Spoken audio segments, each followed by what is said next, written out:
Hi everyone. Telugu stock channel స్వాగతం. నా పేరు వీర్ ప్రతిహాస్. ఈరోజు నేను నెలకి రూ. 2,500 ఎస్ఐపి చేయడం ద్వారా 1.5 క్రోర్స్ సంపాదించడం ఎలా అనేది నేను ఈరోజు ఎక్స్ప్లెయిన్ చేయబోతున్నాను. సో మీరు కనుక నార్మల్ ఎస్ఐపి చేస్తే 25 ఇయర్స్లో 40 lakhs మనం సంపాదించడానికి పాసిబిలిటీ ఉంది. స్ట్రాటజిక్ ఎస్ఐపి కనుక మనం చేయగలిగితే అదే 2,500 ఇన్వెస్ట్మెంట్తో 1.5 క్రోర్స్ సంపాదించవచ్చు మనం. అయితే కొంతమందికి చాలా మందికి మ్యూచువల్ ఫండ్స్ అంటే ఐడియా లేదు, ఇండెక్స్ ఫండ్స్ అంటే ఐడియా లేదు. సో అందుకని నేను బేసిక్స్ నుంచి ఇక్కడ ఎక్స్ప్లెయిన్ చేస్తున్నాను. ఫస్ట్ మ్యూచువల్ ఫండ్స్ అలాగే ఇండెక్స్ ఫండ్స్ కి ఒక చిన్న కంపారిజన్ నేను చెప్పబోతున్నాను. మనకి అసలు మ్యూచువల్ ఫండ్ అంటే ఏంటంటే, ఇప్పుడు మనం ఒక డీమ్యాట్ అకౌంట్ ఓపెన్ చేసేసి ఏదో ఒక స్టాక్ ని కొన్నాం లేదా 2 స్టాక్స్ ని కొన్నాం అనుకోండి. ఇన్ కేస్ ఆ 2 స్టాక్స్ లో ఏదైనా బ్యాడ్ న్యూస్ వస్తే అవి సడన్ గా పడిపోవడానికి ఛాన్స్ ఉంటుంది. ఎప్పుడైతే వాటి షేర్ వాల్యూ పడిపోతుందో మనం డబ్బులు నష్టపోవడానికి ఛాన్స్ ఉంటుంది. అందుకని మ్యూచువల్ ఫండ్ కంపెనీస్ ఏం చేస్తాయి అంటే, మన డబ్బులు తీసుకొని ఒక 60, 70 లేదా 100 కంపెనీస్ లో ఇన్వెస్ట్ చేస్తాయి అన్నమాట. సో వాటిలో ఒక 10 కంపెనీలు ఏదైనా బ్యాడ్ న్యూస్ వచ్చి పడిపోయినా కూడా మిగిలిన వాటి వల్ల మన ఫండ్ అనేది ఎప్పుడు గ్రో అవుతూనే ఉంటుంది. అయితే ఈ మ్యూచువల్ ఫండ్స్ సజెస్ట్ చేసే వాళ్ళు మనకి చాలా మందే ఉన్నారు. అయితే వీళ్ళందరూ కూడా మన దగ్గర నుంచి తెలియకుండా ఒక 1% ఛార్జెస్ తీసుకుంటూ ఉంటారన్నమాట. సో ఎందుకు ఆ 1% ఛార్జ్ తీసుకుంటారు మ్యూచువల్ ఫండ్ ఇన్వెస్ట్ చేయించే వాళ్ళు అంటే, ఇప్పుడు మనకి మ్యూచువల్ ఫండ్ లో చాలా వెరైటీస్ ఉన్నాయి. ఒకవేళ మార్కెట్ క్యాపిటలైజేషన్ పరంగా చూసుకుంటే స్మాల్ క్యాప్, మిడ్ క్యాప్, అలాగే లార్జ్ క్యాప్ అని. అదే ఒకవేళ టైం పీరియడ్ వైజ్ చూసుకుంటే short term, mid term, long term అని.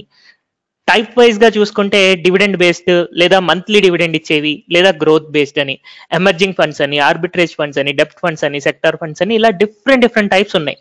సో అసలు మీకు కావాల్సింది ఏంటి, ఏ ఫండ్ లో పెడితే మీకు కావాల్సిన రిటర్న్స్ వస్తాయి అని వాళ్ళంతా రీసెర్చ్ చేయాలి. కాబట్టి మీ దగ్గర నుంచి ఒక 1% వరకు వాళ్ళు ఛార్జ్ తీసుకోవడం అనేది జరుగుతుంది. అయితే ఇదేమైనా నెగిటివ్ థింగా అంటే కాదు. 1% ఛార్జ్ తీసుకోవడంలో యాక్చువల్గా తప్పు లేదు. బట్ ఆ 1% ఛార్జ్ను కూడా మనం సేవ్ చేసుకోగలం. సో ఎక్కడ మనం సేవ్ చేసుకోగలము అంటే ఇండెక్స్ ఫండ్స్ ద్వారా. బట్ ఈ మ్యూచువల్ ఫండ్స్ కనుక మీరు ఏ మ్యూచువల్ ఫండ్ లో ఇన్వెస్ట్ చేయాలి అని యూట్యూబ్ లో కనుక వేరే వీడియోస్ చూస్తే వాళ్ళు కొన్ని పాయింట్స్ సజెస్ట్ చేయొచ్చు. కొంతమంది ఎన్ఏవి చూసుకొని పెట్టాలి అని అంటుంటారు. కొంతమంది అసెట్ అండర్ మేనేజ్మెంట్, ఏయుఎం చూసుకొని పెట్టాలి అంటారు. మేనేజ్మెంట్ బాగుందా లేదా అని చూసుకోవాలి. అలాగే ఎక్స్పెన్స్ రేషియోస్ అంటే మన డబ్బుల్లో వాడు ఎంత శాతం తీసుకుంటున్నాడు అనేది మనం చూసుకోవాలి. అలాగే అసెట్స్ పోర్ట్ఫోలియో ఎలా ఉంది అంటే ఈక్విటీ ఫండ్స్ లో ఎంత పెడుతున్నారు, డెప్ట్ ఫండ్స్ లో ఎంత పెడుతున్నాడు, ఆర్బిట్రేజ్ ఫండ్స్ లో ఎంత పెడుతున్నాడు, ఇలాగా ఈ రేషియోస్ చూసుకొని పెట్టమని మనకి చాలా వీడియోస్ ఉన్నాయి. సో మ్యూచువల్ ఫండ్స్ లోనే మనం పెట్టాలి, స్పెషల్ గా స్మాల్ క్యాప్, మిడ్ క్యాప్ లేదా లార్జ్ క్యాప్ లో సపరేట్ గా టార్గెట్ ఓరియంటెడ్ పెట్టాలి అని అనుకుంటే అలాంటప్పుడు మనకి చాలా కన్ఫ్యూజన్ ఉంటుంది. ఇప్పటిదాకా నేను చెప్పిన పాయింట్స్ మీకు ఏ విధంగా అర్థం కాకపోయినా ఎలాంటి ప్రాబ్లము లేదు. ఎందుకంటే ఇండెక్స్ ఫండ్స్ చాలా సింపుల్ గా ఉంటాయి. సో ఇండెక్స్ ఫండ్స్ లో మనకు 2 రకాలు ఉన్నాయి. ఏంటంటే ఒకటి సెన్సెక్స్ ఇండెక్స్ కానీ లేదా నిఫ్టీ ఇండెక్స్ కానీ. సో ఈ సెన్సెక్స్ ఇండెక్స్ లేదా నిఫ్టీ ఇండెక్స్ లో మళ్ళీ మనకి 2 రకాలు ఉంటాయి. ఒకటి డివిడెండ్, ఒకటి గ్రోత్. డివిడెండ్ అంటే మనకి ప్రతి సంవత్సరం ఆ కంపెనీస్ లో వచ్చిన డివిడెండ్స్ ని మన బ్యాంక్ అకౌంట్ లోకి వాళ్ళు ట్రాన్స్ఫర్ చేస్తారు. కానీ ఆ అమౌంట్ కనుక మనం తీసేసుకున్నాం అనుకోండి, మనకు పెద్దగా రిటర్న్స్ రావన్నమాట. అందుకని ఆ డివిడెండ్ ని కూడా రీఇన్వెస్ట్ చేయాలి. ఆ డబ్బులు కూడా తీసుకెళ్లి మళ్ళీ మనం మ్యూచువల్ ఫండ్ నే అంటే ఇండెక్స్ ఫండ్ నే కొంటాం అనమాట. సో గ్రోత్ బేస్డ్ కంపెనీస్ కి వెళ్ళాలి మనం. So growth based index funds కొనుక్కోవాలి. సో సెన్సెక్స్ గ్రోత్ కానీ నిఫ్టీ గ్రోత్ కానీ ఇప్పుడు మనకి 2 ఆప్షన్స్ మిగిలాయి. ఇప్పుడు ఇన్ని మ్యూచువల్ ఫండ్స్, ఇందాక నేను ఒక 15 వెరైటీస్ ఆఫ్ మ్యూచువల్ ఫండ్స్ చూపించాను. దాంట్లో మళ్ళీ ఆ కన్ఫ్యూజన్ లేకుండా ఇండెక్స్ ఫండ్స్ లో కేవలం 2 మిగిలాయి, Sensex growth, Nifty growth. So ఈ సెన్సెక్స్ గ్రోత్ కానీ నిఫ్టీ గ్రోత్ కానీ మనం తీసుకుంటే సరిపోతుంది. ఎందుకు ఇలా చెప్తున్నాను అంటే మనకి దీంట్లో ఫిక్స్డ్ రిటర్న్స్ ఉంటూ ఉంటాయి. ఇక్కడ నేను మ్యూచువల్ ఫండ్స్ ని కంప్లీట్ గా ఎలిమినేట్ చేస్తున్నాను నా స్ట్రాటజీలో. కేవలం ఇండెక్స్ ఫండ్స్ ని మాత్రమే నేను తీసుకుంటున్నాను. ఎందుకు ఇలాగ తీసుకుంటున్నాను అంటే కొన్ని బెనిఫిట్స్ ఉన్నాయి ఇండెక్స్ ఫండ్స్ కి. ఏంటంటే అవి లెస్ ఎక్స్పెన్స్ రేషియో. సో ఈ ఎక్స్పెన్స్ రేషియో ఏంటంటే, ఇప్పుడు సపోజ్ మీరు 100 రూపాయలు స్టాక్ మార్కెట్లో ఇన్వెస్ట్ చేశారు, అంటే ఇండెక్స్ ఫండ్స్ ద్వారా కానీ మ్యూచువల్ ఫండ్స్ ద్వారా కానీ 100 రూపాయలు ఇన్వెస్ట్ చేశారనుకోండి. ఈ 1 ఇయర్ అంతా మీ 100 రూపాయలని వాడు మేనేజ్ చేస్తున్నందుకు ఒక 1% లేకపోతే 2% మీ డబ్బుల్లో నుంచి వాడు తీసుకుంటాడు. సో మిగిలిన 99% మీకు గ్రో అవ్వాలన్నమాట, రైట్? అందుకని ఈ ఎక్స్పెన్స్ రేషియో ఎంత తక్కువ ఉంటే అంత మంచిది. అలాగే లో ఎగ్జిట్ లోడ్, అంటే ఇప్పుడు సపోజ్ మీరు 15 సంవత్సరాల కోసం కానీ 20 సంవత్సరాల కోసం కానీ ఒక మ్యూచువల్ ఫండ్ లో కానీ ఇండెక్స్ ఫండ్ లో కానీ డబ్బులు పెట్టారు, కానీ ఒక 10 సంవత్సరాల తర్వాత మీకు డబ్బులు అవసరమై తీసుకుంటున్నారు అనుకోండి బయటికి. అలాంటప్పుడు టైం పీరియడ్ కంప్లీట్ అవ్వక ముందే మనం డబ్బులు తీసేసుకుంటున్నాం కాబట్టి మన దగ్గర నుంచి కొంచెం ఎక్స్ట్రా ఛార్జ్ తీసుకుంటాడు అనమాట. అంటే ఎగ్జిట్ అవుతున్నాం కదా దాని నుంచి, అందుకని ఎక్స్ట్రా ఛార్జ్ తీసుకుంటాడు. సో ఆ ఎక్స్ట్రా ఛార్జ్ ని ఎగ్జిట్ లోడ్ అంటాం. అయితే ఇండెక్స్ ఫండ్స్ లో అది తక్కువగా ఉంటుంది. అలాగే index funds are very safe. ఎందుకు ఇండెక్స్ ఫండ్ సేఫ్ అంటే, మనకి national stock exchange and Bombay stock exchange వీళ్ళే నిఫ్టీ అండ్ సెన్సెక్స్ లో ఏ స్టాక్స్ ఉండాలి అని డిసైడ్ చేసి తీసుకుంటూ ఉంటారు. సో ఇవి మన ఇండియన్ మార్కెట్ ని రిప్రజెంట్ చేస్తూ ఉంటాయి. ఇవి ది బెస్ట్ షేర్స్, ఇండియాలో ఉన్న బెస్ట్ షేర్స్ అని చెప్పి మనల్ని రిప్రజెంట్ చేస్తూ ఉంటాయి. కాబట్టి ఇందులో ఎప్పుడు ఇన్వెస్టర్స్ కాన్స్టెంట్ గా ఉంటూ ఉంటారు. ఒకవేళ ఒక ఇండెక్స్ స్టాక్ లో ఏదైనా ఒకటి మంచిగా పర్ఫామ్ చేయట్లేదు అనుకోండి, ఎన్ఎస్సి వాళ్ళు కానీ బిఎస్సి వాళ్ళు కానీ వాళ్ళే ఆ స్టాక్ ని తీసి బయటకు పంపించేసి వేరే స్టాక్ ని తెప్పించుకుంటారు, వేరే స్టాక్ తో ఎక్స్చేంజ్ చేస్తారనమాట. అందుకని ఇండెక్స్ ఫండ్స్ మనకి ఎప్పుడు సేఫ్ సైడ్ ఉంటాయి. అయితే ఇక్కడ ఇండెక్స్ ఫండ్స్ లో కూడా మనకి రిటర్న్స్ హైగానే ఉంటాయి, అంటే ఎక్కువే ఉంటాయి. కానీ మీకు ఏ మ్యూచువల్ ఫండ్ అడ్వైజర్ కూడా ఇండెక్స్ ఫండ్స్ ని సజెస్ట్ చేయరు. చాలా వరకు తక్కువగా ఇండెక్స్ ఫండ్స్ సజెస్ట్ చేస్తూ ఉంటారనమాట. ఎందుకు ఇలా ఇండెక్స్ ఫండ్స్ తక్కువ సజెస్ట్ చేస్తారు అంటే, ఈ లెస్ ఎక్స్పెన్స్ రేషియో తక్కువ ఉండడం ద్వారా. సో దీనివల్ల ఏమవుతుంది అనేది ఒకసారి చూద్దాము. సో దానికోసం నేను valueresearchonline.com కి వెళ్తున్నాను. సో ఇక్కడ నేను 2 మ్యూచువల్ ఫండ్స్ ని కంపేర్ చేయబోతున్నాను. ఒకటి నార్మల్ మ్యూచువల్ ఫండ్ ఏదైనా ఒకటి తీసుకుంటాను. Suppose HDFC small cap regular fund అని ఒకటి సెర్చ్ చేశాను. సో ఇక్కడ నేను చూసుకుంటే దీని ఎక్స్పెన్స్ రేషియో వచ్చేసి 2.18 ఉంది. సో ఈ ఎక్స్పెన్స్ రేషియో 2.18 ఉంది. ఈ 2.18 లో ఒక 1.18% ఈ HDFC small cap fund manage చేసే వాళ్ళకి వెళ్తుంది. ఒక 1% మీకు ఎవరైతే రికమెండేషన్ ఇచ్చారో వాళ్ళకి 1%, 0.8%, 0.5% అలాగా ఒక సర్టెన్ పర్సంటేజ్ మీకు రికమెండేషన్ ఇచ్చిన వాళ్ళకి వెళ్తుంది అనమాట. సో అందుకని వాళ్ళు డబ్బులు ఎర్న్ చేయడం కోసం ఈ స్మాల్ క్యాప్ ఫండ్స్ లేకపోతే జనరల్ మ్యూచువల్ ఫండ్స్ ని సజెస్ట్ చేస్తూ ఉంటారు. అయితే ఇది ఏమీ మోసం కాదు, ఇది జస్ట్ బిజినెస్. సో ఇప్పుడు ఎవరైతే మీకు సజెస్ట్ చేస్తున్నారో మీ టార్గెట్స్ డిఫరెంట్ గా ఉన్నాయి అనుకోండి, అప్పుడు మీ టార్గెట్స్ కి సూట్ అయ్యేటట్టు ఈ ప్లాన్ అని ఉంది అని చెప్పడం కొంచెం కష్టమైన థింగ్. సో దానికోసం వాళ్ళు రీసెర్చ్ చేస్తున్నారు కాబట్టి ఆ ఎక్స్పెన్స్ రేషియో తీసుకోవడంలో తప్పు లేదు. బట్ మనం ఇప్పుడు safe side plus high returns రావాలి అని అనుకుంటున్నాం.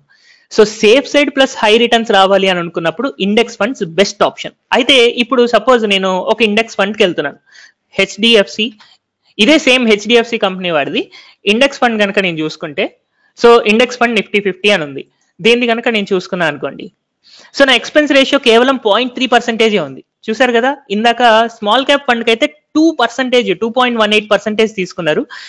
అదే ఇండెక్స్ ఫండ్ కి వచ్చేసరికి జస్ట్ 0.3% మాత్రమే తీసుకుంటున్నారు. ఎందుకు ఇలాగా అంటే, ఇండెక్స్ ని డిసైడ్ చేసేది వీళ్ళు కాదు కదా, ఎన్ఎస్సి కానీ బిఎస్సి కానీ వీళ్ళు ఇండెక్స్ ని డిసైడ్ చేస్తారు. సో వీళ్ళు చేసే పని తక్కువ ఉంటుంది, తక్కువ పని చేస్తున్నారు కాబట్టి తక్కువ ఎక్స్పెన్స్ రేషియో తీసుకుంటారు అనమాట. సో మనం ఇక్కడ ఒక 2% డైరెక్ట్ గా మనం సేవ్ చేసుకుంటున్నట్టే కదా.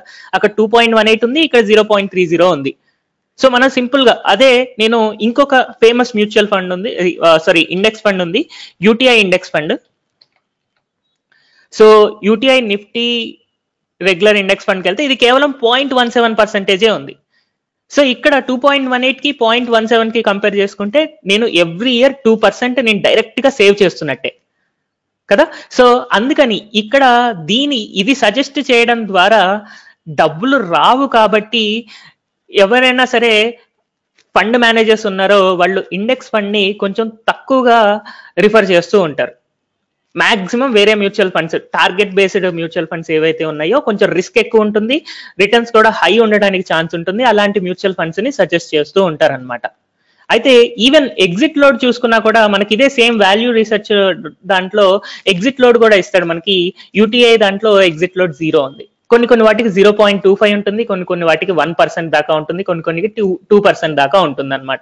సో జనరల్ గా ఈ ఇండెక్స్ ఫండ్స్ కి ఎగ్జిట్ లోడ్ కూడా, అంటే మధ్యలో మీరు ఎప్పుడన్నా సడన్ గా తీసేయాలనుకోండి, అలాంటప్పుడు మీకు పెద్దగా అడిషనల్ ఛార్జెస్ పడవు అనమాట ఇండెక్స్ ఫండ్స్ లో. సో ఇక్కడ మనం 2 రకాలుగా ఈ ఎక్స్పెన్స్ రేషియోని తగ్గించుకుంటున్నాము, అలాగే ఎగ్జిట్ లోడ్ ని కూడా ఇండెక్స్ ఫండ్స్ లో పెట్టడం ద్వారా మనం దగ్గర 2 to 3% మన క్యాపిటల్ అనేది ఇక్కడే సేవ్ అయిపోతుంది. ఈ 2 to 3% క్యాపిటల్ ఏదైతే సేవ్ అవుతుందో ఆ సేవ్ అయ్యేది కూడా మనకి అడిషనల్ గా ఎవ్రీ ఇయర్ పెరుగుతూ వెళ్తుంది అనమాట. దానివల్ల మనకి ఇండెక్స్ ఫండ్స్ ద్వారా అడిషనల్ అడ్వాంటేజ్ ఉంటుంది. సో మ్యూచువల్ ఫండ్స్ కంటే ఇండెక్స్ ఫండ్ అనేది ఖచ్చితంగా బెటర్ ఆప్షన్ లాంగ్ టర్మ్ లో ఎస్పెషల్లీ. సో ఇప్పుడు నేను కొన్ని ఫేమస్ ఇండెక్స్ ఫండ్స్ చూపిస్తున్నాను. సో మీరు ఎవరైతే ఇండెక్స్ ఫండ్స్ లో కనుక సేవ్ చేసుకోవాలి అని అనుకుంటే ఇక్కడ కొన్ని ఇండెక్స్ ఫండ్స్ ఉన్నాయి. సో ఈ ఇండెక్స్ ఫండ్స్ లో ఈ నేమ్స్ తో సెర్చ్ చేస్తే మీకు చాలా ఈజీగా దొరుకుతాయి. అయితే దీంట్లో మీరు అమౌంట్ లంసమ్ లో పెట్టుకోవచ్చు, అంటే ఒకేసారి ₹1,00,000, ఒకేసారి 10 లక్షలు, ఒకేసారి 20 లక్షలు, ఒకేసారి ₹1,00,00,000 ఎంతైనా పెట్టుకోవచ్చు మనం. సో మినిమం అమౌంట్ వచ్చేసి ₹5,000 ఏ ఇండెక్స్ ఫండ్ లో అయినా. అయితే ఎస్ఐపి లాగా, ఎస్ఐపి అంటే ఏంటంటే ప్రతి నెల ₹1,000, ప్రతి నెల ₹500, ప్రతి నెల ₹100 ఇలాగ మనం పెట్టాలి అని అనుకుంటున్నాం అనుకోండి, దాన్ని మనం సిస్టమేటిక్ ఇన్వెస్ట్మెంట్ ప్లానింగ్ ఎస్ఐపి అంటారనమాట. సో ఈ ఎస్ఐపి ప్రాసెస్ లో మనం యూటీఐ ఫండ్ లో అయితే మనం ₹500 పెట్టుకోవచ్చు, అలాగే హెచ్డిఎఫ్సిలో ₹500 మినిమం ₹500 ఎవ్రీ మంత్ కట్ అయ్యేలాగా పెట్టుకోవచ్చు. అయితే వాళ్ళ అసెట్స్ ఇలా ఉన్నాయి అండ్ వాళ్ళ ఎక్స్పెన్స్ రేషియోస్ చూస్తే యూటీఐ దానికి అన్నిటికంటే తక్కువ ఎక్స్పెన్స్ రేషియో ఉంది. నెక్స్ట్ హెచ్డిఎఫ్సికి 0.3 ఉంది, ఐసిఐసిఐ వాడి ఇండెక్స్ ఫండ్స్ కి 0.5 ఏమో సెన్సెక్స్ దానికి ఉంది, నిఫ్టీకి ఏమో 0.75 ఉంది. సో ఈ డేటాని మీరు స్క్రీన్ షాట్ తీసుకొని కానీ లేదా ఇక్కడ వీడియో పాజ్ చేసి నోట్ డౌన్ కానీ చేసుకోండి. సో నోట్ డౌన్ చేసుకున్న తర్వాత ఈ ఎక్స్పెన్స్ రేషియో ఏది తక్కువ ఉంటే అది ప్రిఫర్ చేయడం బెటర్.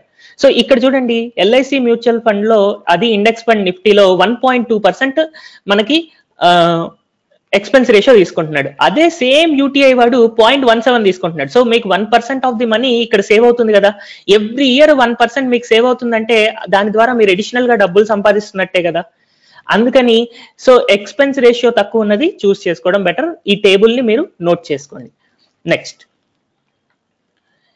ఈ ఇండెక్స్ ఫండ్స్ లో ఎగ్జిట్ లోడ్స్ కనుక నేను ఐడెంటిఫై చేసుకుంటే ఈ ఎగ్జిట్ లోడ్స్ 0%, 0.25, 0.25 ఇలాగా ఎగ్జిట్ లోడ్స్ ఉన్నాయి. ఎల్ఐసి వాడికి అగైన్ ఎగ్జిట్ లోడ్ కొంచెం ఎక్కువ ఉంది, మనకు తక్కువ ఎగ్జిట్ లోడ్ ఉన్నాయి తీసుకుంటే బెటర్. సో దానికోసం ఎగ్జిట్ లోడ్ ని కూడా మీరు ఇందాక నేను చూపించిన ఇండెక్స్ ఫండ్స్ ఏవైతే ఉన్నాయో వాటికి కూడా నోట్ చేసుకోవచ్చు. ఎగ్జిట్ లోడ్ కూడా తక్కువ ఉంటే మంచిది. ఎందుకంటే నేను ఇప్పుడు చెప్పబోయే స్ట్రాటజీ ఏదైతే స్ట్రాటజికల్ ఎస్ఐపి ఉందో దాంట్లో అప్పుడప్పుడు మనం మన పీరియడ్ కంటే ముందే ఎగ్జిట్ అవ్వాల్సి వస్తుంది. సో అందుకని ఎగ్జిట్ లోడ్ కూడా తక్కువ ఉన్న ఇండెక్స్ ఫండ్ సెలెక్ట్ చేసుకుంటే మంచిది. సో ఒకవేళ మీరు ఇక్కడ నేను చూపించిన ఇండెక్స్ ఫండ్స్ కాదు వేరే ఏదైనా సెలెక్ట్ చేసుకోవాలి అని అనుకున్నా కూడా మీరు ఏం చేయొచ్చు అంటే వాల్యూ రీసెర్చ్ ఆన్లైన్ లో valueresearch.com లో ఎస్ఐపి క్యాల్కులేటర్ సో ఇక్కడ సపోజ్ మీకు ఎవరైనా వేరే ఇండెక్స్ ఫండ్ చెప్పారనుకోండి, జస్ట్ ఒకసారి ఇక్కడికి వచ్చి సెర్చ్ చేసుకోండి. సపోజ్ దీంట్లో నేను చూపించనేది ఏదైనా ఉందంటే సపోజ్ యాక్సిస్ ఇండెక్స్ ఫండ్ ఉందేమో చూద్దాం. ఓకే, యాక్సిస్ ఇండెక్స్ ఫండ్ ఇందులో రావట్లేదు. నెక్స్ట్ ఎస్బిఐ ఇండెక్స్ ఫండ్ ఉంటుంది. SBI. So SBI Nifty index fund ఉంది. సో ఎస్బిఐ ఇండెక్స్ ఫండ్ కి ఎక్స్పెన్స్ రేషియో 0.65 ఉంది. అలాగే కొంచెం కిందకి స్క్రోల్ చేస్తే ఎగ్జిట్ లోడ్ కూడా ఉంటుంది. ఎగ్జిట్ లోడ్ 0.2% ఉంది. సో ఇలాగా మనం ఎక్స్పెన్స్ రేషియో, ఎగ్జిట్ లోడ్, ఇంకా మీకు ఏమైనా తెలిసిన ఇండెక్స్ ఫండ్స్ ఉంటే వాటికి కూడా మీరు valueresearchonline.com లో మీరు సెర్చ్ చేసుకోవచ్చు. రైట్. సో మీరు ఈ 10లోనే పెట్టాలి అని ఏం లేదు, మీరు మీ ఇష్టం ఏదైనా ఇండెక్స్ ఫండ్ లో పెట్టుకోవచ్చు. బట్ నేను రీసెర్చ్ చేసిన దాని ప్రకారం ఇవి కొంచెం బేసిక్ గా బాగున్న ఇండెక్స్ ఫండ్స్. అండ్ నేను అనాలిసిస్ కూడా వీటి మీద చేశాను, మిగిలిన వాటి మీద నేను అనాలిసిస్ చేయలేదన్నమాట. అందుకని నేను ఇవి చూపిస్తున్నాను మీకు. నెక్స్ట్, ఈ ఇండెక్స్ ఫండ్స్ లో లంసమ్ లో అమౌంట్ ప్లేస్ చేయాలా లేదా ఎస్ఐపి లాగా పెట్టాలా? సో ఈ లంసమ్ లో పెట్టాలా అంటే ఏంటంటే ఒకేసారి ₹1,00,000 పెట్టడం, ఒకేసారి ₹1,00,00,000 పెట్టేసి, ఒకేసారి ₹1,00,000 ఒకేసారి 5 లక్షలు ఇలాగ డబ్బులు పెట్టేసి మనం నెక్స్ట్ 20 సంవత్సరాలు 25 సంవత్సరాలు వాటి గురించి మర్చిపోతున్నాం అనుకోండి, అది మనం లంసమ్ అంటాం. అదే ఎస్ఐపి అంటే ప్రతి నెల ₹100 లేదా ప్రతి నెల 500, ప్రతి నెల ₹1000 ఇలా మనం పెట్టుకోవడం ఎస్ఐపి. అయితే నేను ఇప్పుడు నా దగ్గర ₹5,00,000 ఉన్నాయి అనుకుందాం. సో ఈ 5 లక్షల ఇన్వెస్ట్మెంట్ తో నేను 16 ఏళ్ళు కనుక నేను వెయిట్ చేస్తే, ఎందుకు నేను ఇక్కడ 16 ఏళ్ల టైం ఫ్రేమ్ తీసుకున్నానంటే మనకి మాక్సిమం మ్యూచువల్ ఫండ్స్ అన్ని 2002లో స్టార్ట్ అయ్యాయి. సో ఇప్పటిదాకా మనకి 16 ఏళ్లే అయ్యింది ఆల్మోస్ట్. సో అందుకని నేను 16 ఇయర్స్ టైం ఫ్రేమ్ కే తీసుకున్నాను. మనకి యాక్చువల్ గా మ్యూచువల్ ఇండెక్స్ ఫండ్స్ ని లేట్ గా స్టార్ట్ చేశారు. మ్యూచువల్ ఫండ్స్ చాలా తొందరగా స్టార్ట్ అయ్యాయి, బట్ ఇండెక్స్ ఫండ్స్ లేట్ గా స్టార్ట్ అయ్యాయి. సో అందుకని మనకి డేటా కొంచెం తక్కువగా ఉంది, అందుకనే నేను ఇక్కడ తక్కువ టైం ఫ్రేమ్ తీసుకున్నాను. సో ఇప్పుడు నేను ఈ 16 ఏళ్ల యొక్క టైం ఫ్రేమ్ కి 5 లక్షలు కనుక లంసమ్ లో ఇన్వెస్ట్ చేశాను అనుకోండి, ఈ ఇన్వెస్ట్మెంట్ చేసినప్పుడు నా P/E వాల్యూస్, సో ఇప్పుడు మనకి P/E అంటే ఏంటో తెలియాలి. P/E అంటే price divided by earning per share. So ఈ price divided by earning per share అంటే ఏంటంటే, ఈ రోజు సపోజ్ మీ దగ్గర మీరు ఒక కార్ ని ఓలాలోనో ఉబర్లోనో పెడదాం అనుకుంటున్నారు అనుకోండి, రైట్? మీరు ఒక కార్ కొనేసి దాన్ని ఓలాలోనో ఉబర్లోనో పెట్టేసి నెలకి 30,000 సంపాదిద్దాం అని అనుకుంటున్నారు. అయితే మీరు ఇప్పుడు కార్ ని 3 లక్షలు పెట్టి కొన్నారనుకోండి, మీకు ఎన్ని సంవత్సరాల్లో లేదా ఎన్ని నెలల్లో మీ డబ్బులు రిటర్న్ వస్తాయి? 10 నెలల్లో. నెలకి మీరు 30,000 సంపాదిస్తున్నారు కాబట్టి ఆ ఓలాలోనో ఉబర్లోనో పెట్టడం ద్వారా మీరు ఇప్పుడు 3 లక్షలు పెట్టి కొంటే మీకు 10 నెలల్లో మీకు రిటర్న్ వస్తుంది. అదే మీరు 30,000 సంపాదిస్తున్నారు కానీ 6 లక్షలు పెట్టుకున్నారనుకోండి, మీకు ఎంత కాలంలో రిటర్న్ వస్తుంది? 20 నెలల్లో రిటర్న్ వస్తుంది. అయితే మీరు ఇప్పుడు 3 లక్షల కార్ని ప్రిఫర్ చేస్తారా లేదా 6 లక్షల కార్ని ప్రిఫర్ చేస్తారా? సేమ్ 30,000 కనుక ఎర్న్ చేయగలిగితే ఖచ్చితంగా ఎవరైనా సరే 3 లక్షల కార్నే ప్రిఫర్ చేస్తారు. ఎందుకంటే ప్రతి నెల 30,000 వస్తుంది, 10 నెలల్లోనే ఎవరైతే ఇన్వెస్ట్ చేశారో వాళ్ళకి డబ్బులంతా రిటర్న్ వచ్చేస్తాయి. సో అందుకని P/E తక్కువ ఉన్నప్పుడు ఇన్వెస్టర్స్ ఎక్కువ ఇన్వెస్ట్ చేయడానికి ఇంట్రెస్టెడ్ గా ఉంటారన్నమాట. అందుకని మనం కూడా ఈ ఇండెక్స్ P/E, మనకి నిఫ్టీ కానీ సెన్సెక్స్ కానీ ఏవైతే ఉన్నాయో వాటిని ఇండెక్స్ అంటాం. ఇండెక్స్ యొక్క P/E తక్కువ ఉన్నప్పుడు ఇన్వెస్ట్ చేస్తే ఎక్కువ బెనిఫిట్ ఉంటుంది. అలాగే ఇండెక్స్ P/E ఎక్కువ ఉన్నప్పుడు ఇన్వెస్ట్ చేస్తే మనకి బెనిఫిట్ చాలా తక్కువ ఉంటుంది. సో దానికోసం అని నేను ఒకసారి బ్యాక్ టెస్ట్ చేసుకుంటే, నేను ఇండెక్స్ యొక్క P/E 14 ఉన్నప్పుడు కనుక నేను ఇన్వెస్ట్ చేశాను అనుకోండి, నాకు ఈ 5 లక్షల ఇన్వెస్ట్మెంట్ కి 44.35 లక్షలు అవుతుంది 16 సంవత్సరాల్లో. అంటే 8 రెట్లు పెరిగింది నా డబ్బులు. అదే ఇదే 16 సంవత్సరాల్లో ఇన్ కేస్ నేను 18 ఉన్నప్పుడు కనుక ఇన్వెస్ట్ చేస్తే, P/E వాల్యూ 18 ఉన్నప్పుడు ఇన్వెస్ట్ చేస్తే ఇప్పుడు నాకు 29.53 అంటే 6 రెట్లు పెరిగింది. చూసారు కదా, ఇక్కడ P/E తక్కువ ఉన్నప్పుడు ఇన్వెస్ట్ చేస్తే 8 రెట్లు రిటర్న్ వచ్చాయి, P/E పెరిగినప్పుడు ఇన్వెస్ట్ చేస్తే 6 రెట్లు రిటర్నే వచ్చింది అనమాట అదే 16 సంవత్సరాల్లో. అదే ఇంకా P/E 22 ఉన్నప్పుడు ఇన్వెస్ట్ చేస్తే 26 వచ్చాయి, అంటే 5 సార్లు దగ్గర దగ్గర. అదే 26 ఉన్నప్పుడు చూసుకుంటే కేవలం 3 నుంచి 4 రెట్ల మధ్యలోనే మనకి రిటర్న్ వచ్చింది. సో P/E తక్కువ ఉన్నప్పుడు లంసమ్ పెట్టడం అనేది మంచి ఐడియా. P/E ఎప్పుడైతే మనకి 15 కంటే తక్కువ గనక మనకు కనిపిస్తే, అలాంటప్పుడు మనం లంసమ్ లో అంటే ఒకేసారి మన దగ్గర ఎంతైతే డబ్బులు ఉన్నాయో ఆ డబ్బులంతా కూడా మనం ఇండెక్స్ ఫండ్స్ లో పెట్టుకోవచ్చు. అలాగే ఎస్ఐపి బుద్ధికి వెళ్దాం. సో ఇప్పుడు నేను ఈ 5 లక్షల్ని ఏం చేస్తున్నానంటే ప్రతి నెల 2,500 కింద నేను ఎస్ఐపి చేస్తున్నాను. సో ప్రతి నెల 2,500 కనుక నేను ఇన్వెస్ట్ చేసుకుంటూ వెళ్తే అప్పుడు నా 5 lakhs ఇన్వెస్ట్మెంట్ ఆల్మోస్ట్ 16 ఇయర్స్ లో అవుతుంది. సో ఈ 16 ఇయర్స్ లో నాకు ఎస్ఐపి ద్వారా కేవలం 13.78 లక్షలు మాత్రమే వస్తుంది. అంటే 3 రెట్లు మాత్రమే నా డబ్బులు పెరుగుతున్నాయి ఇండెక్స్ ఫండ్స్ లో. సో లంసమ్ లో గనక నేను 26 ఉన్నప్పుడు పెట్టినా కూడా నాకు 17.42 అవుతుంది, ఎస్ఐపిలో 13.78 అవుతుంది. కానీ అందరూ ఎస్ఐపినే సజెస్ట్ చేస్తూ ఉంటారు, లంసమ్ ని పెద్దగా సజెస్ట్ చేయరు. ఎందుకు సజెస్ట్ చేయరు అంటే యాక్చువల్ గా 5 లక్షలు కనుక మీ దగ్గర క్యాష్ ఇప్పుడు ఇమీడియట్ గా ఉండి పెట్టగలిగిన స్టేజే ఉంటే ఆబ్వియస్ గా లంసంకి వెళ్తారు. కానీ మన మిడిల్ క్లాస్ ఫ్యామిలీస్ ఒకేసారి మనం 5 lakhs తీసి ఒక ఇన్వెస్ట్మెంట్ లో పెట్టలేము. అలాంటిది స్టాక్ మార్కెట్ లాంటి రిస్క్ ఉన్న చోట మనం ఆ 5 lakhs ఇన్వెస్ట్మెంట్ ని మనం పెట్టలేము.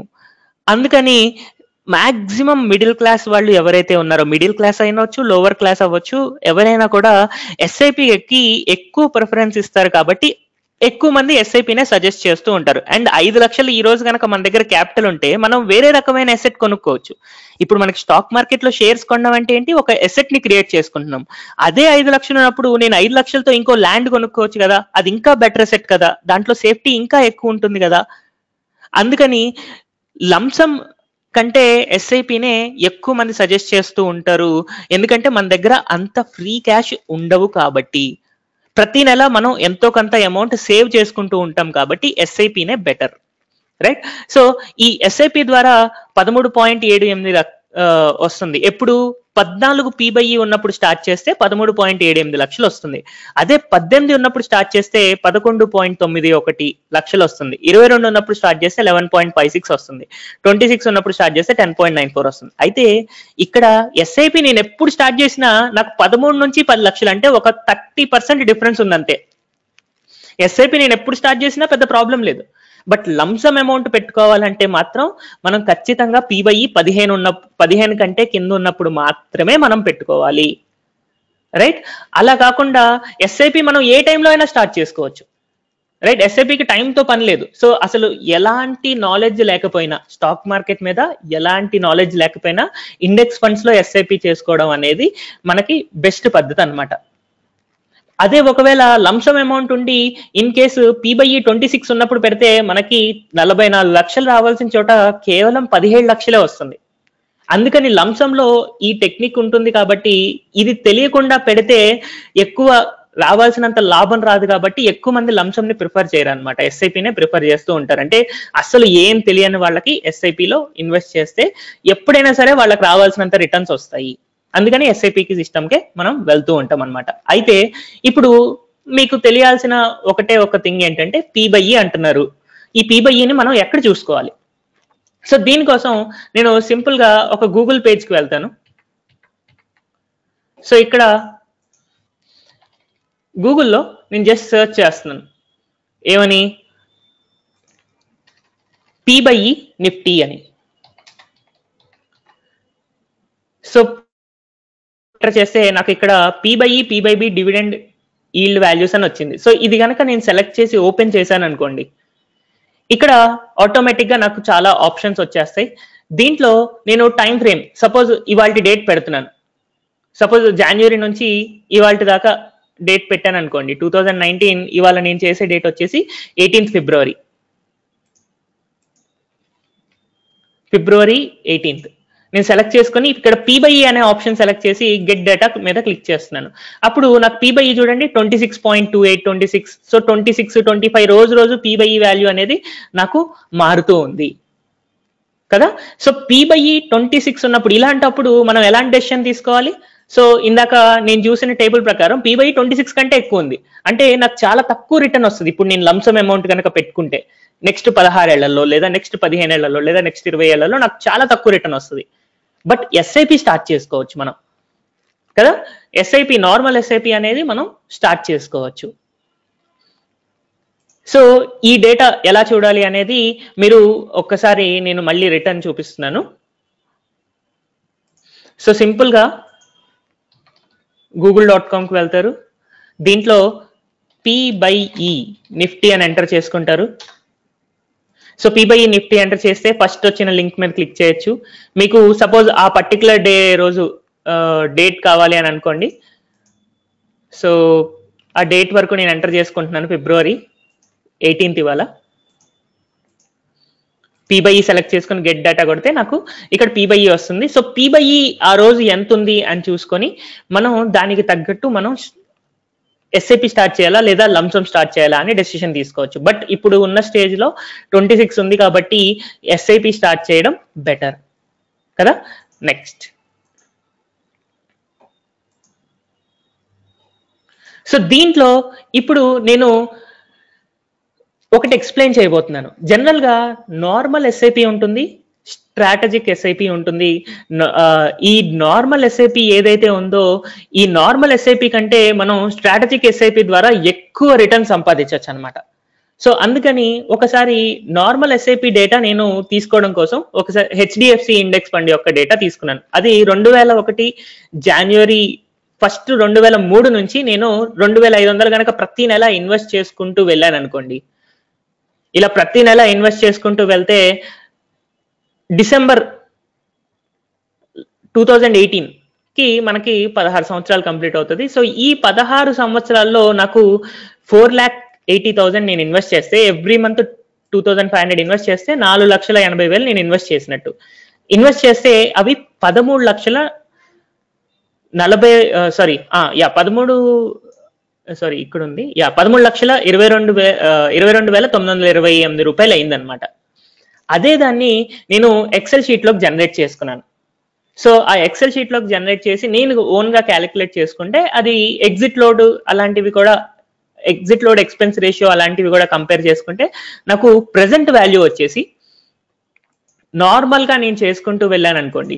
సో నార్మల్ గా నేను 2,500 కనుక ప్రతి నెల నేను ఎస్ఐపి మెథడ్ లో పెట్టుకుంటూ వెళ్తే 16 సంవత్సరాల్లో అవి 13,16,000 అవుతున్నాయి. అయితే దాని ద్వారా నాకు వచ్చిన సిఏజిఆర్ ఎంత అంటే ఎవ్రీ ఇయర్ ప్రతి సంవత్సరం ఎంత శాతం పెరిగిందంటే 11% పెరిగింది.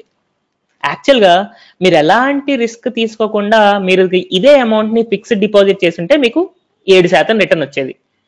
లేదు ఒకవేళ ప్రావిడెంట్ ఫండ్స్ లో కనుక మీరు పెట్టుకుంటే 8.5% రిటర్న్ వచ్చేది.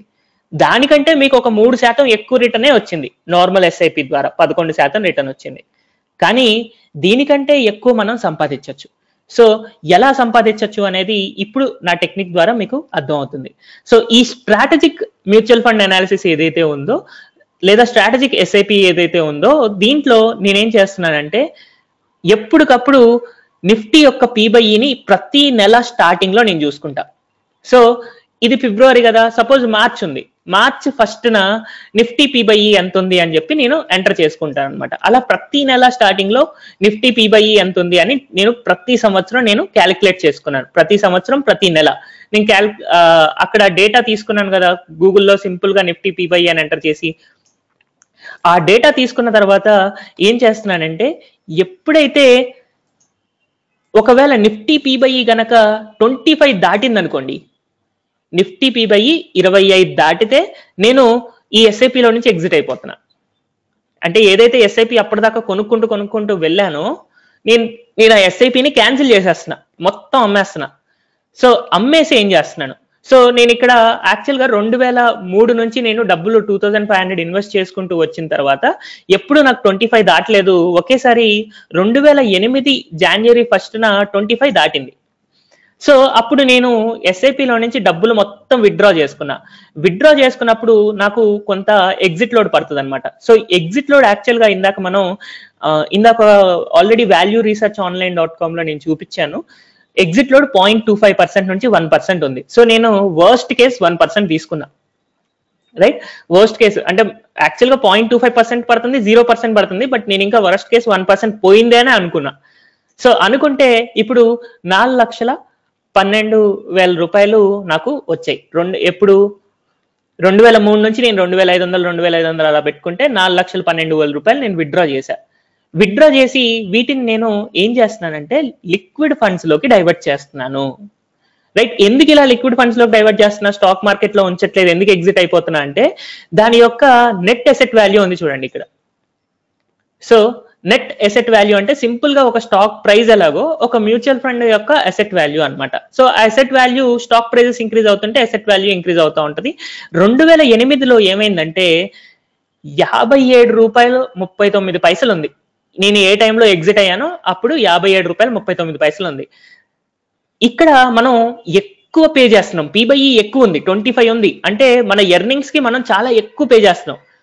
బట్ ఎప్పుడు ఇలాగా మనం కాన్స్టెంట్ గా పే చేయలేము, దాని వాల్యూ ఎప్పుడోకప్పుడు పడిపోతుంది ఖచ్చితంగా. సో ఆ పడి ఏమైందంటే 17 కంటే తక్కువ ఎప్పుడైతే వచ్చిందో అప్పుడు నేను దాంట్లోకి మళ్ళీ ఎంటర్ అవుతున్నాను. 18 కంటే తక్కువ, ఎంటర్ ఎట్ 18 కంటే తక్కువ ఎప్పుడైతే వస్తుందో అప్పుడు నేను ఎంటర్ అవ్వాలి అని పెట్టుకున్నా. సో ఇక్కడ 18.38 వచ్చింది, నేను ఇంకా ఎంటర్ కాలేదు. 16.98 వచ్చింది, అంటే 18 కంటే తక్కువ వచ్చింది కదా, అప్పుడు నేను ఎంటర్ అవుతున్నా.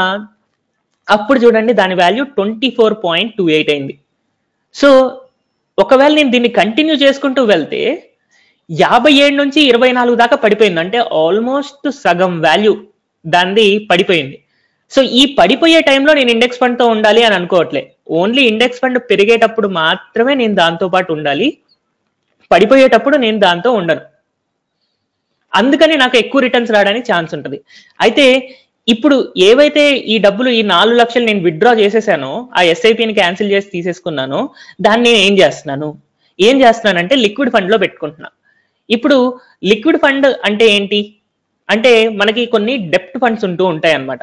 సో ఈ డెప్ట్ ఫండ్స్ ఏవైతే ఉన్నాయో వాటిలో మనకి ఫిక్స్డ్ గా ఒక 6%, 7% లేదా 8% వరకు మనకి రిటర్న్స్ రావచ్చు. అయితే దీంట్లో అడ్వాంటేజ్ ఏంటంటే, మనం ఫిక్స్డ్ డిపాజిట్ చేసాం అనుకోండి, 1 year కి ఫిక్స్డ్ డిపాజిట్ చేస్తే, 1,00,000 రూపాయలు ఫిక్స్డ్ డిపాజిట్ చేసాం అనుకోండి, 1 year తర్వాత మీకు 1,07,000 రూపాయలు వస్తుంది కదా. సో ఈ 1,07,000 రూపాయలు ఏదైతే వస్తుందో అది 1 year తర్వాత, ఎగ్జాక్ట్ గా 1 year తర్వాత తీస్తేనే వస్తుంది. మధ్యలో మీకు 6 నెలల తర్వాత మీకు కావాలనుకోండి, అలాంటప్పుడు మీకు ఎలాంటి రిటర్న్ రాదు, ఆ 7% రాదు, ఏ రిటర్న్ రాదు. అందుకని లిక్విడ్ ఫండ్స్ ఏంటంటే, మీకు సంవత్సరానికి 7% వస్తుంది అనుకోండి, ఒకవేళ మీరు 1 నెలే ఉంటే మీకు 0.55% వస్తుంది. అదే 6 నెలలు ఉన్నారనుకోండి 0.35% వస్తుంది. సారీ 0.35 కాదు, 3.5% వస్తుంది. సో లిక్విడ్ ఫండ్స్ లో మనకి అది అడ్వాంటేజ్ అనమాట. ఎప్పుడు మనం సపోజ్ నేను 10 రోజులు ఉంటే 10 రోజులకి ఎంత ఇంట్రెస్ట్ రావాలో అంత వస్తుంది, 50 రోజులు ఉంటే 50 రోజులకి ఎంత ఇంట్రెస్ట్ రావాలో అంత వస్తుంది. సో ఆ అడ్వాంటేజ్ ఉండబట్టి నేను లిక్విడ్ ఫండ్స్ లో పెట్టుకుంటున్నా. ఎందుకు అలాగా ఫిక్స్డ్ డిపాజిట్ చేయకుండా లిక్విడ్ ఫండ్స్ లో పెట్టుకుంటున్నా అంటే, నాకు ఈ P/E 25 ఉన్నది ఏ రోజు 18 కంటే కిందకు వస్తుందో నాకు తెలియదు, బట్ వస్తుంది అని మాత్రం తెలుసు.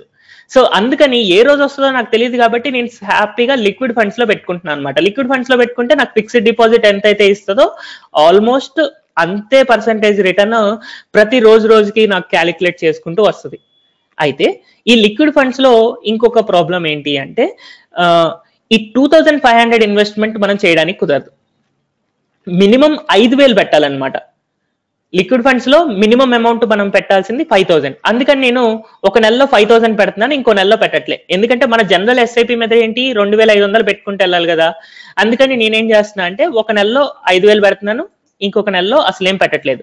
ఇలా గనక నేను పెట్టుకుంటూ వెళ్తే నా డబ్బులు పెరుగుతూనే వెళ్ళాయి. తర్వాత ఒకేసారి ఎప్పుడైతే ఈ 16.98కి పడిపోయిందో నిఫ్టీ P/E, అప్పుడు మళ్ళీ నేను ఈ డబ్బులు తీసుకొచ్చి మళ్ళీ ఇక్కడ ఇన్వెస్ట్ చేసుకున్నా. సో ఇవన్నీ యాడ్ చేస్తే నాకు 4,63,000 వచ్చింది. ఆ 4,63,000తో మళ్ళీ ఇక్కడ దానికి సంబంధించిన NAV కొంటే నాకు ఇంత క్వాంటిటీ వచ్చింది అనమాట. సో మళ్ళీ ఇది నేను ఎస్ఐపి మళ్ళీ స్టార్ట్ చేశాను. ఎస్ఐపి నేను మళ్ళీ ఇంకో 10 ఏళ్లకో 15 ఏళ్లకో అని చెప్పి నేను స్టార్ట్ చేశాను. స్టార్ట్ చేసిన తర్వాత మళ్ళీ ఒకసారి ఇక్కడ 25 దాటింది. ఎప్పుడైతే నేను 25 దాటిందో మళ్ళీ ఎగ్జిట్ అవుతున్నాను. ఆ డబ్బులు తీసుకెళ్లి లిక్విడ్ ఫండ్స్ లో పెడుతున్నాను. ఆ లిక్విడ్ ఫండ్స్ లో పెట్టడం ద్వారా నాకు మళ్ళీ ఇలా గ్రో అవుతున్నాయి. తర్వాత మళ్ళీ ఎప్పుడైతే 18 కంటే తక్కువ వచ్చిందో అప్పుడు నేను మళ్ళీ రీఇన్వెస్ట్ చేసుకుంటున్నాను. అదే డబ్బులన్నీ తీసుకొచ్చి రీఇన్వెస్ట్ చేసుకున్నాను. తర్వాత మళ్ళీ అలా కంటిన్యూ అవుతూ 2017 సెప్టెంబర్లో ఆల్మోస్ట్ మనకి 1.5 year బ్యాక్ మళ్ళీ 25 లెవెల్ దాటింది. ఎప్పుడైతే దాటిందో అప్పుడు నేను ఎగ్జిట్ అయిపోయి దాన్ని మళ్ళీ లిక్విడ్ ఫండ్స్ లోకి పెడతాను. సో లిక్విడ్ ఫండ్స్ లో పెట్టి ఎవ్రీ మంత్ మళ్ళీ 5,000 ఒకసారి, 0 ఒకసారి, 5,000 ఒకసారి, 0 ఒకసారి, ఇలాగా మళ్ళీ లిక్విడ్ ఫండ్స్ కొనుక్కుంటూ వెళ్తే అది 28,68,000 అయింది. సో ఇందాక ఒకసారి నేను ఇక్కడ కంపారిజన్ గనక చేసుకుంటే, నార్మల్ ఎస్ఐపిలో 2,500 పెట్టుకుంటూ వెళ్తే 192 months అంటే 16 సంవత్సరాల్లో 4,80,000 ఇన్వెస్ట్మెంట్ కి 13,16,000 అయింది. బట్ నేను ఈ స్ట్రాటజిక్ ఎస్ఐపి ఎప్పుడైతే నిఫ్టీ P/E 25 దాటుతుందో అప్పుడు నేను ఎగ్జిట్ అయిపోయి ఎస్ఐపి నుంచి క్యాన్సిల్ చేసుకొని దాన్ని నేను లిక్విడ్ ఫండ్స్ లోకి డైవర్ట్ చేసుకుంటున్నా. లిక్విడ్ ఫండ్స్ లో డైవర్ట్ చేసుకుని అదే అమౌంట్ ని లిక్విడ్ ఫండ్స్ లో ఇన్వెస్ట్ చేయడం ద్వారా నాకు తగ్గాల్సిన టైంలో కూడా నేను పెరుగుతున్నా. ఓకే, అప్పుడు నా ఇన్వెస్ట్మెంట్ 13 లక్షలు రావాల్సిన చోట నాకు 28 లక్షలు వచ్చింది.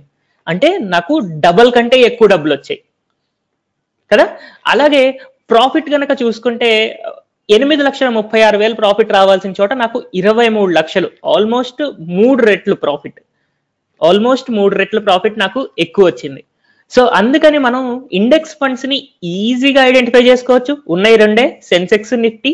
దీంట్లో గ్రోత్ ని మనం తీసుకుంటాం. సెన్సెక్స్ కి నిఫ్టీకి పెద్ద తేడా ఏం లేదు, రెండిట్లో ఏది తీసుకున్నా ఒకటే, ఒక 0.2%, 0.1% డిఫరెన్స్ ఉండొచ్చు, అది అసలు మ్యాటరే కాదు. సో సెన్సెక్స్ గ్రోత్ ఫండ్ తీసుకోవచ్చు మీరు, లేదా నిఫ్టీ గ్రోత్ ఫండ్ తీసుకోవచ్చు.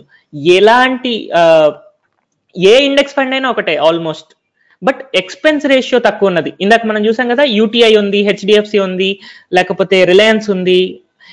వీటికి ఎక్స్పెన్స్ రేషియోస్ ఏదైతే తక్కువ ఉన్నాయో అవి తీసుకుంటే ఇంకొంచెం ఎడిషనల్ అడ్వాంటేజ్ ఉంటుంది. దాని ద్వారా మనకి 18.25% రిటర్న్ వస్తుంది అనమాట, సిఏజిఆర్. ఇక్కడ యాక్చువల్గా సిఏజిఆర్ నాకు అంటే ఒక సంవత్సరంలో నాకు 11.04% యావరేజ్ గా పెరుగుకుంటూ వస్తే నార్మల్ ఎస్ఐపిలో, అదే టైంలో స్ట్రాటజిక్ ఎస్ఐపిలో నాకు 18.25% నాకు పెరిగింది అనమాట. అయితే నేను ఇక్కడ కొంచెం ఆప్టిమిస్టిక్ గా తీసుకున్నా, అంటే వాల్యూస్ మరీ ఇది కాకుండా, ఎక్కువ కాకుండా తక్కువగా తీసుకున్నా అనమాట. సో ఏమైందంటే ఇక్కడ లిక్విడ్ ఫండ్స్ కూడా, ఇందాక నేను మీకు ఒక డేటా ఇచ్చాను కదా, ఇండెక్స్ ఫండ్స్ ఇవి మంచివి అని చెప్పి, అలాగే లిక్విడ్ ఫండ్స్ కూడా ఇక్కడ డేటా ఇచ్చాను. సో ఇక్కడ కూడా మీరు స్క్రీన్ షాట్ తీసుకోవచ్చు, లేదా వీడియో పాజ్ చేసి ఏవేవి లిక్విడ్ ఫండ్స్ ఉన్నాయి, ఇవి ఏవి బెటర్ అని చెప్పి మీరు నోట్ చేసుకోవచ్చు. సో ఇక్కడ నాకు Kotak Mahindra liquid fund 7.44 return ఇస్తుంది 1 year కి, అదే 1 month కి అయితే 0.59% ఇస్తుంది. ఎస్బీఐ ఓవర్ నైట్ ఫండ్ ఉంది, 7.02 ఇస్తుంది. హెచ్డిఎఫ్సి ఓవర్ నైట్ ఫండ్ ఉంది, 6.73.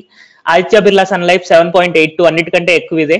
హెచ్డిఎఫ్సి లిక్విడ్ ఫండ్ ఉంది 7.71, Tata liquid fund 7.79, ICICI Prudential 7.78. ఇలా రిటర్న్స్ అయితే ఇస్తున్నాయి ఇవి.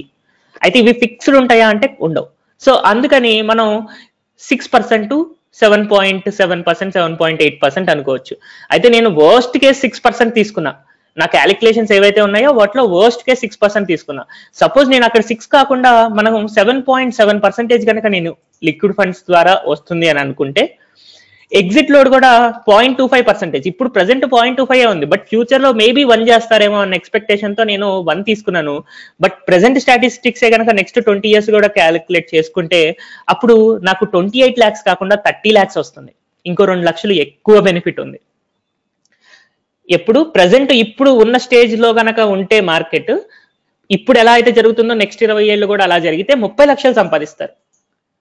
అప్పుడు మీ సిఏజిఆర్ 18.7% అవుతుంది. కానీ నేను ఓకే వర్స్ట్ కేస్ ఎక్స్పెక్ట్ చేసుకొని 1% తీసుకుంటున్నాను ఎగ్జిట్ లోడ్. లిక్విడ్ ఫండ్ లో కూడా జస్ట్ 6% రిటర్న్ వస్తుంది అని అనుకుంటున్నాను. సో అలాంటప్పుడు 28 లక్షలు మనం సంపాదించడానికి పాసిబిలిటీ ఉంది, ఇది 16 సంవత్సరాల్లో, రైట్? కానీ నేను 25 years కి వెళ్ళాలి అని అనుకుంటున్నా. ఎస్ఐపి ఏదైతే ఉందో అది మనం 25 years కి నేను పెట్టాలి అని అనుకుంటున్నాను. సో ఇదే మనకి సిఏజిఆర్ కనుక మెయింటైన్ చేసుకుంటూ వెళ్తే, నార్మల్ ఎస్ఐపి చేస్తే మీకు 15 ఏళ్లలో 11.51 లక్షలు, 2,500 ప్రతి నెల 2,500 ఇన్వెస్ట్మెంట్ చేయడం ద్వారా, ఎస్ఐపి చేయడం ద్వారా 11.51 నార్మల్ ఎస్ఐపిలో వస్తే, స్ట్రాటజిక్ ఎస్ఐపిలో 23.58 lakhs వస్తాయి. 20 years లో ఇదే నేను చెప్పిన స్ట్రాటజిక్ ఎస్ఐపి ద్వారా 60.79 వస్తుంది. 25 years లో 1.52 crores వస్తాయి. సో ఇవన్నీ లాక్స్ లో ఉన్నాయి అమౌంట్. సో 152 lakhs అంటే 1.52 crores వస్తుంది 25 years లో. బట్ నేను ఆప్టిమిస్టిక్ గా, యాక్చువల్గా మీకు ఈ వీడియో స్టార్టింగ్ లో నేను 1.5 crores ఎర్న్ చేయొచ్చు అని చెప్పాను కదా. కానీ ఒకవేళ మార్కెట్ సిచ్యువేషన్స్ బాలేవు, లేదా 25 years తర్వాత ఏదో ఒక వర్స్ట్ సిచ్యువేషన్ లో ఉంది అనుకోండి, అలాంటప్పుడు మన సిఏజిఆర్ ఒక 2% తగ్గడానికి పాసిబిలిటీ ఉంది. సో ఆ సిఏజిఆర్ కనుక నాకు 18.25 కాకుండా 16.25, 2% తగ్గిందే అనుకుందాం, రైట్? అప్పుడు 25 years గనక నేను 2%, ఇంకా వర్స్ట్ కేసులో 2% సిఏజిఆర్ తగ్గినప్పుడు కూడా నేను క్యాలిక్యులేట్ చేసుకుంటే నాకు ₹1,00,00,000 అయితే వస్తున్నాయి. 1.5 crores రాకపోయినా వరస్ట్ కేసులో మనకి ₹1,00,00,000 25 years లో మాక్సిమం రావడానికి ఛాన్స్ ఉంది, with an investment of 2,500 SIP. 2,500 SIP చేయడం ద్వారా ₹1,00,00,000 మినిమం అయితే మనకు వస్తుంది. అదే ఒకవేళ 18.25 కనుక సిఏజిఆర్ వస్తే మనం 1.5 crores ఎర్న్ చేయడానికి పాసిబిలిటీ ఉంది. రైట్. అందుకని మనం ఇండెక్స్ ఫండ్స్ లో సేఫ్ గా హ్యాపీగా ఇన్వెస్ట్ చేసుకొని, బట్ ఈ స్ట్రాటజికల్ గా కనుక వెళ్తే 2500 ప్రతి నెల మీరు ఎస్ఐపి చేసుకుంటే 1.5 crores 25 years లో అచీవ్ అవ్వచ్చు. అయితే కొంతమంది ఏజ్ 45, 50 ఇలా ఉంటది. సో వాళ్ళు 25 years వెయిట్ చేయలేరు కదా, అందుకనే నేను 15 years డేటా కూడా ఇచ్చాను. సో ఎస్ఐపి చేసేటప్పుడు 5 years కి 10 years కి ఎస్ఐపి చేయడం ద్వారా ఎలాంటి ప్రయోజనం ఉండదు. మినిమం 15 సంవత్సరాలు ఎస్ఐపి చేస్తేనే యూజ్ ఉంటుంది. సో ఎవరైనా 2 సంవత్సరాలు 3 సంవత్సరాలు ఎస్ఐపి పెట్టి మీకు రిటర్న్స్ రావట్లేదు అని అనుకున్నారనుకోండి, రావు. ఎస్ఐపిలో 2 years కి 3 years కి మీకు మంచి రిటర్న్స్ రావు. ఓన్లీ 15 సంవత్సరాలు మినిమం. నెక్స్ట్ 20 సంవత్సరాలు 25 సంవత్సరాలు 30 సంవత్సరాలు ఉంటే మనకి ఇదే 25 years కాస్త 30 years ఉంటే 3 కోట్లు 3.8 crores ఆల్మోస్ట్ 4 crores సంపాదించడానికి పాసిబిలిటీ ఉంది. లాంగ్ టైమ్ లో మాత్రమే ఎస్ఐపి అనేది మీకు హెల్ప్ చేస్తుంది. షార్ట్ టర్మ్ కోసం మీరు ఎస్ఐపి పెట్టిన ప్రయోజనం లేదు. రైట్. సో మనం ఎలా అయితే డబ్బులు సంపాదించగలం అలాగే సంపాదించాలి, వేరే విధంగా కుదరదు. అయితే how to buy this SIPs? ఈ ఎస్ఐపిస్ ని ఎలా కొనాలి? సో మనకి యాక్చువల్ గా ఇప్పటిదాకా ప్రాసెస్ అంతా చెప్పాను, అర్థమైంది. ఓకే. సో ఇప్పుడు మీకు సింపుల్ గా చెప్పాలి అంటే how to buy an SIP. ఇప్పుడు ఒక ఎస్ఐపిని ఎలా కొనాలి? సో మనకి ఎస్ఐపిస్ లో కొనాలన్నా కూడా మళ్ళీ ఫండ్స్ లో మనకి ఇండెక్స్ ఫండ్స్ లో 2 రకాలు ఉంటాయి. డైరెక్ట్ ఫండ్స్ ఉంటాయి, రెగ్యులర్ ఫండ్స్ ఉంటాయి.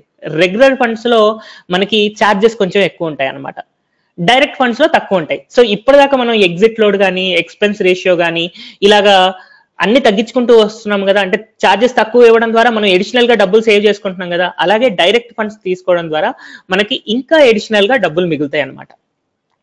సో దానికోసం మనకి ఆల్మోస్ట్ zerodha.com వాళ్ళు ఏదైతే ఉన్నారో ఈ బ్రోకరేజ్ వాళ్ళు మనకి మాక్సిమం అన్ని డైరెక్ట్ ఫండ్స్ లోనే ఉన్నాయి. రెగ్యులర్ ఫండ్స్ ఏం లేవు వీళ్ళ దగ్గర, అన్ని డైరెక్ట్ ఫండ్సే ఉన్నాయి.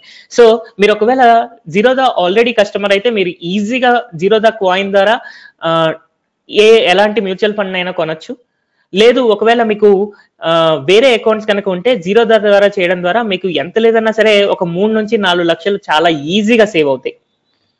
3 to 4 lakhs ఈ 25 years టైం ఫ్రేమ్ లో 3 నుంచి 4 లక్షలు ఈ జీరోదా అకౌంట్ వల్ల మీకు సేవ్ అవుతాయి. సో ఒకవేళ మీరు జీరోదా అకౌంట్ కనుక ఓపెన్ చేసుకోవాలి అని అనుకుంటే ఇక్కడున్న లింక్ ద్వారా క్లిక్ చేయొచ్చు. ఇదే లింక్ ని నేను కింద డిస్క్రిప్షన్ లో కూడా ఇస్తాను. ఈ వీడియో కింద డిస్క్రిప్షన్ లో ఈ లింక్ ఉంటుంది. ఈ లింక్ ద్వారా కనుక మీరు క్లిక్ చేసినట్టయితే ఒక వెబ్సైట్ కి మీరు ట్రాన్స్ఫర్ చేయబడతారు.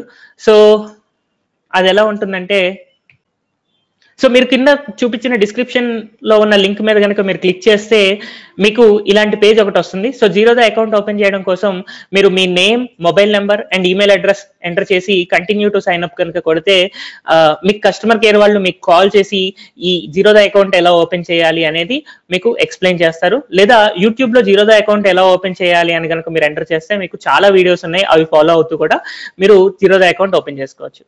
అయితే ఇలా జీరోదా అకౌంట్ ఓపెన్ చేసిన తర్వాత ఎలా కొనాలి కూడా చెప్పేస్తే మీ పని చాలా సింపుల్ అయిపోతుంది. జస్ట్ మీరు ఈ వీడియో చూసి నా ప్రాసెస్ ఫాలో అవడం ద్వారా, నా స్ట్రాటజిక్ ఎస్ఐపి ఫాలో అవడం ద్వారా మీరు 1 crore ఎర్న్ చేయడానికి పాసిబిలిటీ ఉంది. సో దీనికోసం జీరోదా కాయిన్ అని చెప్పి గూగుల్లో సెర్చ్ చేస్తాను. సో మీరు ఒకసారి జీరోదా అకౌంట్ ఓపెన్ చేసిన తర్వాత, జీరోదా యొక్క డిమాట్ అకౌంట్ ఓపెన్ చేసిన తర్వాత ఈ కాయిన్ బై జీరోదా కనుక ఎంటర్ చేసుకుంటే తర్వాత ఇక్కడ లాగిన్ అడుగుతాడు. లాగిన్ క్రెడెన్షియల్స్ ఇవ్వచ్చు, బట్ నేను ప్రస్తుతానికి నార్మల్ గా చూపిస్తున్నాను. సో ఇప్పుడు ఒకసారి నేను అంతకు ముందు చూపించిన ఫండ్ నేమ్స్ ఏవో చూపిస్తున్నాను. ఇక్కడ సపోజ్ ఇక్కడ యూటీఐ ఇండెక్స్ ఫండ్ ఉంది, UTI Nifty index fund direct growth ఉంది అనమాట. సో అది నేను సెలెక్ట్ చేసుకోవాలి. సో ఇందాక మీరు కనుక నోట్ చేసుకుని ఉంటే ఇక్కడ దానికి సంబంధించిన యూటీఐ ఇండెక్స్ అని ఎంటర్ చేస్తే యూటీఐ నిఫ్టీ ఫండ్ వస్తుంది, గ్రోత్ వచ్చేసింది. సో దీని మీద క్లిక్ చేస్తాను సింపుల్ గా. సో ఇప్పుడు నేను 2500 కనుక నేను ఇక్కడ ఇన్వెస్ట్ చేసుకుంటుంటే ప్రతి నెల 25 years నాకు 18.25%, మన స్ట్రాటజీ ప్రకారం 18.25, సరే ఇక్కడ 18% నేను ఎంటర్ చేసుకుంటే 1.53 crores మీకు డైరెక్ట్ ప్లాన్ లో వస్తుంది. సో జీరోదా వాడు మీకు ఇచ్చేది డైరెక్ట్ ప్లాన్. అదే మీరు రెగ్యులర్ ప్లాన్కి వెళ్ళారనుకోండి 1.51 crores వస్తుంది. సో ఇక్కడ మీకు 2 లక్షల రూపాయలు సేవ్ అవుతుంది జీరోదా ద్వారా. సో ఈ ఎస్ఐపిని మీరు బై చేయాలనుకుంటే ఇక్కడ సింపుల్ గా బై డైరెక్ట్ క్లిక్ చేశారనుకోండి, అది మీకు ఎలా బై చేయాలి అని చెప్పి అది ఆటోమేటిక్ గా మీకు ఎస్ఐపి ప్లాన్ యాక్టివేట్ అయిపోతుంది. So mutual fund index fund ని కొనడం జీరోదాలో ఇంత simple. Next liquid funds. So liquid funds కావాలి. సో లిక్విడ్ ఫండ్ నేమ్స్ కోసం నేను ఒకసారి ఇక్కడికి వెళ్తున్నాను. మీరు కనుక లిక్విడ్ ఫండ్స్ నేమ్స్ కూడా ఇక్కడ సేవ్ చేసుకుని ఉంటే, నాకు ఇక్కడ హెచ్డిఎఫ్సి లిక్విడ్ ఫండ్ ఉంది, లేదా టాటా లిక్విడ్ ఫండ్ ఉంది. సో ఈ టాటా లిక్విడ్ ఫండ్ ని నేను బై చేయాలనుకుంటున్నాను అనుకోండి, 7.79% రిటర్న్ వస్తుంది నాకు. సో లిక్విడ్ ఫండ్స్ లో ఇది నాకు బెటర్ అని అనిపించింది.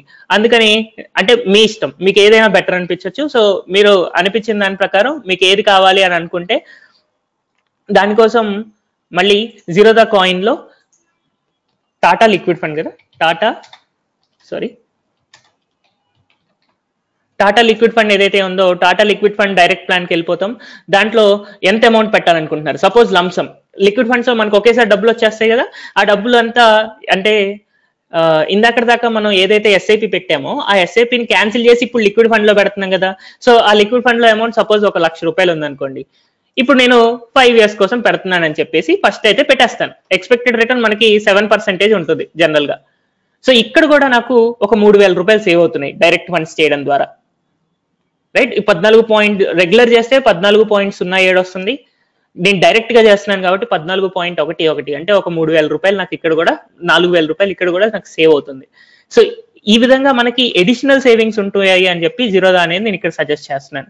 సో ఇలా లంసం పెట్టేసి బై డైరెక్ట్ కనుక కొట్టేసాను అనుకోండి, సో అప్పుడు మీకు ఇది కూడా లిక్విడ్ ఫండ్ కూడా కొనడం ఇంత సింపుల్ గా అయిపోతుంది. సో ఈ ప్రాసెస్ అంతా మనకి చాలా సింపుల్ గా మనం మనీ ఎర్న్ చేసుకోవడానికి పాసిబిలిటీ ఉంది. అయితే ఒక్కటి కావాలి, ఈ స్ట్రాటజీ అంతా చేసి మీరు సక్సెస్ అవ్వడానికి మీ సైడ్ నుంచి ఒకటి కావాలి, ఏంటంటే పేషెన్సీ. సో ఎవరికైతే పేషెన్సీ లేదో, మధ్యలో ఈ ఇండెక్స్ ఫండ్స్, ఇప్పుడు ఇండెక్స్ ఫండ్ ఏదైతే ఉందో ఒక చిన్న పాయింట్ మీకు చూపిస్తాను, దాని ద్వారా మీకు క్లారిటీ వస్తుంది. ఒకానొక టైంలో 2008లో మార్కెట్ క్రాష్ అయినప్పుడు నిఫ్టీ పీబైఈ 25, 27, 28 ఇట్లా రీచ్ అయింది. ఎప్పుడైతే అలా జరిగిందో, మార్కెట్ క్రాష్ అయ్యి మళ్ళీ లో లెవెల్స్కి వచ్చినప్పుడు మార్కెట్, నిఫ్టీ ఇండెక్స్ వాల్యూ ఏదైతే ఉందో అది డిక్రీజ్ అవ్వడంతో పాటు మనకి ఇండెక్స్ ఫండ్స్ కూడా ప్రైస్ పడిపోద్ది. సో ఇండెక్స్ ఫండ్స్ ప్రైస్ ఇలా పడిపోయే టైంలో మనం లిక్విడ్ ఫండ్స్ లోకి డైవర్ట్ చేసి అడిషనల్ గా డబ్బులు తెచ్చుకుంటున్నాం కదా. సో ఇప్పుడు ఈ ప్రెసెంట్ మార్కెట్ సిచ్యువేషన్, ఈ రోజు సెప్టెంబర్ అక్టోబర్ నుంచి కానివ్వండి, లేదా ఈ రోజు జనవరి ఫిబ్రవరిలో కానీ మనకి ఈ ఇండెక్స్ ఫండ్స్ యొక్క పీబైఈ లేదా నిఫ్టీ 50 సెన్సెక్స్ యొక్క పీబైఈ ఎంత ఉందంటే 25, 26 లెవెల్స్ లో ఉంది. సో ఇప్పుడు మీరు ఇన్వెస్ట్మెంట్ స్టార్ట్ చేస్తున్నారు కాబట్టి ఖచ్చితంగా మీ ఫండ్స్ అనేవి నెగిటివ్ లోనే ఉంటాయి. ఎందులో పెడితే, ఇండెక్స్ ఫండ్ లో పెడితే నెగిటివ్ లో ఉంటాయి. సో ఆ నెగిటివ్ లో ఉండకుండా ఉండడం కోసం మనం లిక్విడ్ ఫండ్స్ ని ఫాలో అవుతూ ఉన్నాం కదా. కొన్ని సార్లు నార్మల్ స్టేజ్ లో 21, 22, 19, 21 లో స్టార్ట్ చేసినా కూడా కొన్ని సార్లు నెగిటివ్ లో ఉండొచ్చు నెక్స్ట్ 1 year, 2 year. బట్ మీరు కంటిన్యూ చేస్తేనే దాని ద్వారా అడ్వాంటేజ్ ఉంటుంది. ఎందుకంటే ఇక్కడ చూడండి 21 ఉంది, అప్పుడు ప్రైస్ వచ్చేసి 70 రూపీస్ ఉంది. తర్వాత కొన్ని రోజుల తర్వాత 66, 63 ఇలా పడిపోయింది నెక్స్ట్ 2 నెలల్లో. ఇలా 2 నెలల్లో పడింది కదా అని చెప్పి కనుక లేదు దీనివల్ల యూజ్ లేదని ఎగ్జిట్ అయిపోతే ఫ్యూచర్ లో 68, 72, 73, 76, 78 ఇలా 79, 82కి వెళ్ళిపోయింది. సో మార్కెట్ అనేది ఎప్పుడు అప్ అండ్ డౌన్స్ అనేది చాలా కామన్. మనం లాంగ్ టర్మ్ లో కనుక స్టాక్ మార్కెట్ లో ఉంటే ఎప్పుడైనా సరే మనకి అడ్వాంటేజెస్ గా ఉంటది. అండ్ ఇండియా ఇప్పుడు డెవలపింగ్ కంట్రీయే కాబట్టి మార్కెట్ క్రాష్ అవ్వడానికి ఛాన్స్ పెద్దగా లేదు. మనం డెవలప్డ్ కంట్రీ అయిన తర్వాత ఏవైనా మార్కెట్ ద్వారా మనం ఎక్కువ డబ్బులు సంపాదించలేకపోవచ్చు, కానీ మనం డెవలపింగ్ ఫేజ్ లోనే ఉన్నాం కాబట్టి ఇండియన్ మార్కెట్ చాలా స్ట్రాంగ్ గా ఉంది. దీనివల్ల ఇండెక్స్ ఫండ్స్ లో మనం డబ్బులు పెట్టుకోవడం ద్వారా మన క్యాపిటల్ ఎటు పోవడానికి రిస్క్ అయితే లేదు. So index funds are the best option మీరు చేసుకోవడానికి. సో ఎలాగా మీరు ఎస్ఐపి చేయాలి అండ్ స్ట్రాటజికల్ గా ఎస్ఐపి పెట్టుకోవడం ద్వారా మీరు 1.5 crores ఎలా ఎర్న్ చేయాలో తెలుసుకున్నారని నేను అనుకుంటున్నాను. సో మీకు గనక ఈ వీడియో మీద ఇంకా ఏమైనా డౌట్స్ ఉంటే మీరు కింద కమెంట్ సెషన్ లో మెన్షన్ చేయొచ్చు. ఈ వీడియో కనుక మీకు నచ్చుంటే లైక్ చేయండి. అలాగే ఈ వీడియోని ఇంకా మీ ఫ్రెండ్స్ కి లేదా కొలీగ్స్ కి లేదా ఫ్యామిలీ మెంబర్స్ కి సజెస్ట్ చేయడం కోసం దీన్ని షేర్ చేయండి. Thank you very much for watching.